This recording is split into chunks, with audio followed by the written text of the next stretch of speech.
అండి మీరు కావాలంటే అందరు రండి, మీడియా వాళ్ళందరూ రండి, మా ఇంటికి రండి. మీరు గతంలో క్లారిటీ ఇచ్చారు, కోకాపేటలో స్కూలు, హాస్పిటల్, పబ్బు కోసం పెట్టుబడి. ఆ కోకాపేటలో స్కూలు, పబ్బు అవన్నీ యాడున్నాయో తెలీదు. ఆ బిజినెస్ మైండే ఉంటే ఎప్పుడో పెట్టేసుకునేదాన్ని. నీ పాటల ప్రపంచంలోనే ఎందుకు బతికేదాన్ని? నాకు పాటలు పాడడం, పాటల ప్రపంచం తప్ప ఏమీ తెలియదండి. నాకు నిజంగా డబ్బు ఆశ ఉండి ఉంటే లాస్ట్ ఇయర్ ఎన్నికలు 2023 ఇక్కడ 2023 ఇక్కడ 2024 అక్కడ జరిగింది. నేను ఏ ఏపీలో గానీ ఏ తెలంగాణలో గానీ ఎక్కడన్నా కనిపించినా ఎన్నో మనీ ఆఫర్ చేసిర్రు, నాకు కోట్లు ఇస్తామని చెప్పి. అయినా కూడా నేను కనిపించలేదు. ఎందుకంటే నాకు డబ్బు ముఖ్యం కాదండి, వ్యక్తిత్వం చాలా ఇంపార్టెంట్. చాలా నియత్ గా, చాలా ఎథిక్స్ తో బతుకుతూ వస్తున్నానండి నేను. నాకేం అవసరం ఉంది చెప్పండి? చేతి నిండా పనులు మీరు చూడట్లే, నా ఇన్స్టా చూడట్లే, సోషల్ మీడియాలో చూడట్లే. ఒక్క పాట చేస్తే ఎందుకండి ప్రజలు ఇంతగానం ఆశీర్వదిస్తున్నారు? ఎందుకు 100 మిలియన్స్ పోతున్నాయి? ఎందుకు మీ అందరు కూడా లైక్ చేస్తున్నారు చెప్పండి? నాకేం అవసరం ఉందండి? వీడియో ఉంది, నా వీడియో ఏడుంది? ఇదిగో మా తమ్ముడు ఈయన. ఆ ఫోటోలో, ఆ కట్టల ఎంచే ఫోటోలో ఎవరున్నారండి? వీడియోలో కట్టలు పైసలు ఎంచే వీడియోలో ఎవరున్నారు?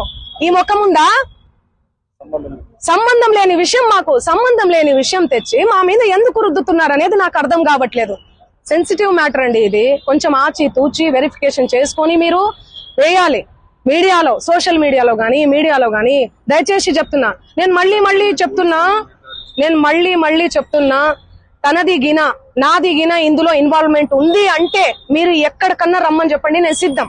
మీడియా మిత్రులందరికీ కూడా చెప్తున్నా, నాది ఇన్వాల్వ్మెంట్ లేదు ఈ కేసులో అని అంటే గిన మీరు ఆ సుబ్బు అనే అడ్వకేట్ ని మీరు ఏం చేస్తారనేది నాకు మాట ఇవ్వాలి. సిద్ధమా? దానికి చెప్పండి, సిద్ధమా?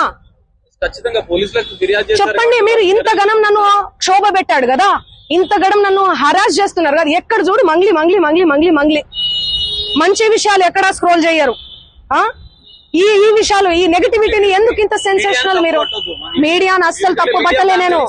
మీడియా అదే చెప్తున్నా, నేను ఏమని చెప్పా? మీడియా ఫ్యామిలీ నుంచి వచ్చాను చెప్పానా? అదే చెప్తున్నా నేను. మీ పేరేం పేరు? సాగర్ గారు. నేను అదే చెప్తున్నా, మీడియా ఫ్యామిలీ నుంచి వచ్చాను సాగర్ గారు. ఇన్స్టాగ్రామ్ లో ఆ రీల్స్ అవన్నీ మీ చెల్లి మీదనో మీ అక్క మీదనో వస్తే మీరు ఎంత బాధపడతారు? నేను అదే చెప్తున్నా. మీడియా నుంచి ఒక్కొక్క మెట్టెక్కి కదా, ఎందుకు టార్గెట్ చేస్తున్నారు అది మీరు చెప్పాలి. మీరు ఏమనుకుంటున్నారు దానికి సంబంధించి? నాకు తెలియదు అది. ఎందుకంటే నేను మీడియాలో వచ్చి ఇంటర్వ్యూలు ఇస్తలేనను, మరి ఏమో నాకే తెలియదు. ఎందుకంటే నా పని చెప్తుంది, నేను పని చేసుకుంటూ వెళ్తున్నా, నేను పాటలు చేసుకుంటూ. ఆయన అదే చెప్తున్నాను కదండి, బిగ్ బాస్ కోసం, ఫేమస్ కోసం అని చెప్తున్నాం కదా. ఆయన కేవలం ఫేమస్ అవ్వాలి, ఫేమస్ అయ్యే దానికోసమే ఇదంతా చేస్తున్నాడు. ఆయన మాటలు మీరు చూడండి. నెక్స్ట్ ఇయర్ బిగ్ బాస్ వస్తే నేను వెళ్తాను. శ్రీముఖి అంటే నాకు క్రష్. నాతో మాట్లాడేటప్పుడు కూడా మీతో ఫ్రెండ్షిప్ చేసుకుందామంటే మీరేంది ఆరగంటగా మాట్లాడుతున్నారంటే, అవును కేసు పెడతాము అంటే ఆరగంటగా మాట్లాడకుండా ఎందుకు మాట్లాడతారండి? నేను తప్పు చేయను దాన్ని. తప్పు చేయని వాళ్ళు ఎవరన్నా మాట్లాడతారు. నేను మీకు వీడియో చూపిస్తాను, ఆగండి, చూడండి ఎలా మాట్లాడుతున్నాడు, ఎట్లా డిమాండ్ చేస్తున్నాడు చూడండి. ఇంతే సౌండ్ అండి ఇది. చూడండి, నువ్వేమన్నా ఆకాశం నుంచి ఊడిపడ్డావా?